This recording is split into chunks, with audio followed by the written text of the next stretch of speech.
Tetris, the game created by the brilliant computer engineer Mr. Alexei Pajitnov, addicting puzzle game where the main objective is to match the different types of tetromino-shaped blocks and clear the row.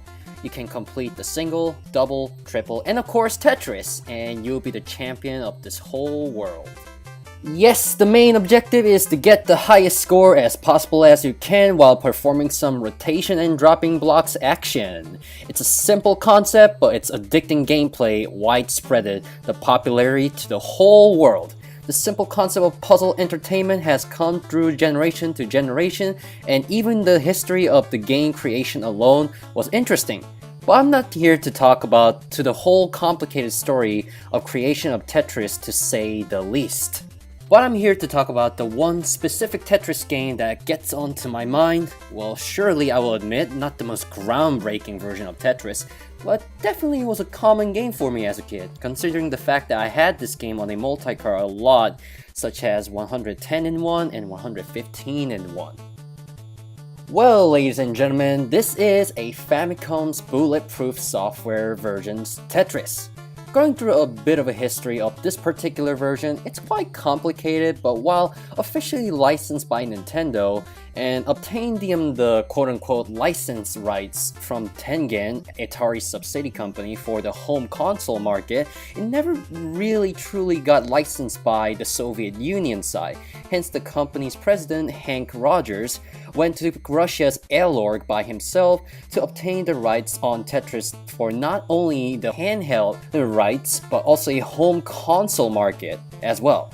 And it was one of the reasons why Tetris was widespread to the whole world, thanks for the Hank Rogers' clever business techniques, and particularly for this game as well, for Hank Rogers to realize the legacy of Tetris through this particular version. While in United States, Nintendo had their own Tetris game, and so does for the Tengen version before Nintendo's Tetris eventually pulled off their version of Tetris. In Japan, the Bulletproof Software's version of Tetris for the Famicom was primarily the introduction of the Tetris to the Japanese market. Bulletproof Software was also responsible for porting a Game Boy version of Tetris as well, which was one of the main reasons to popularize Game Boy lineups worldwide because of the pack-in game's appeal for the wide market, Tetris. But with all that being said, how does the first Bulletproof Software's Tetris game on the Famicom holds up to this day? Well, let's take a look.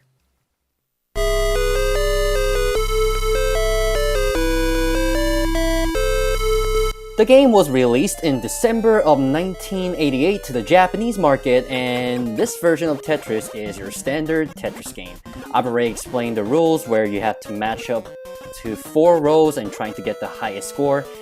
This particular version of Tetris looks very colorful and gorgeous during the high peak of Famicom's era. The graphics are appealing and paying a tribute for the Russia's Saint Basil cat roll. And those musics are fantastic! We have a range from Karika, Troika, and my personal favorite, Technotris, which just gets on to me every time I play this game.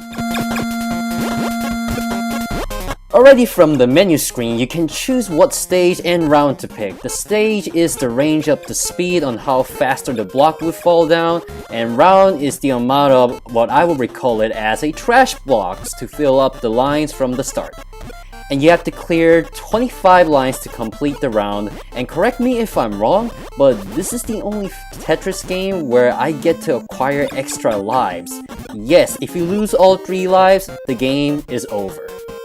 So far, it has been a simplistic Tetris game, and you may be asking why would it be necessary for me to talk in more detail, let alone having a gripe with this game at the first place. Well, my main beef comes with this particular version of Tetris, at least compared to the other versions of Tetris I've played so far. That unfortunate beef I have is controls. You might be wondering, how could you go wrong with the controls for the most basic puzzle game like Tetris? I mean, can't you just do the simple rotate, soft drop, and match the blocks? I mean, that's what both Nintendo and Tengen version did for the most part with their versions of Tetris. Well, here's the thing. You can't do soft drop.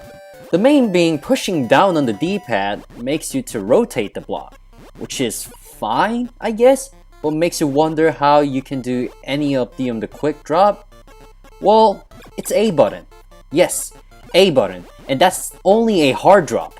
While hard drop is not necessarily a bad thing, but it's just awkward. At least for me, it's awkward. Keep in mind, even if I did grow up with this game on a multi-card, simultaneously I also grew up with 10th-gen version of Tetris as well, which commonly referred as Tetris 2 for the most part, where pushing down on the D-pad does a soft drop, and A or B button to rotate. Now, why would I prefer this method of controlling? Well, let's say you need to put the blocks on a precise area. Soft drop allows you to put the blocks on a fitting spot, and it's accurate. When you do the hard drop, it's a hard drop. You can't patch it into the remaining empty area if you do a hard drop. The end, you made a mistake and you can't patch it. While yes, this is an optional that you don't have to pull the hard drop, but picture yourself in this situation where you have to painstakingly wait for blocks to drop just so that you can patch it into the remaining hole.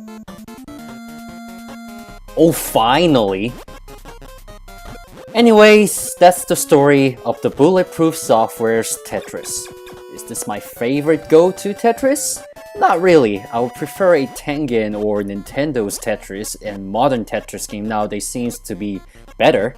Bulletproof Software's Tetris control scheme hasn't been aged too well, at least in my perspective, and for some people, at least in my point of view, it might put off some people unless this might be their first Tetris game that they ever played. But does that make this a worse Tetris game? Definitely far from that. It had its ambition, and there are the positive and unique elements for this particular version of Tetris, like the extra life system, to the level selection from the colorful graphics and sick music. It has every ambition. And again, despite I've mentioned about how awkward the controls could be, there could be some individuals who would actually able to get used to it and squeeze some fun out of it. I mean, even though the controls were off-putting for me, I did get the joy out of it on a certain extent. It's just that because of the controls that I'm not used to it, with the most of the Tetris games that I play, there were quite a few confusing and frustrating moments for my first impression. Thankfully, for Bulletproof Software's own sequel to the Tetris known as Tetris 2 plus Bombless, the control issue has been fixed, and adding the extra bomb blasting mode made everyone happy. However, the first iteration of Tetris for the Famicom shall have its own charm on its own on a certain extent. I mean, after all, who doesn't love Tetris regardless?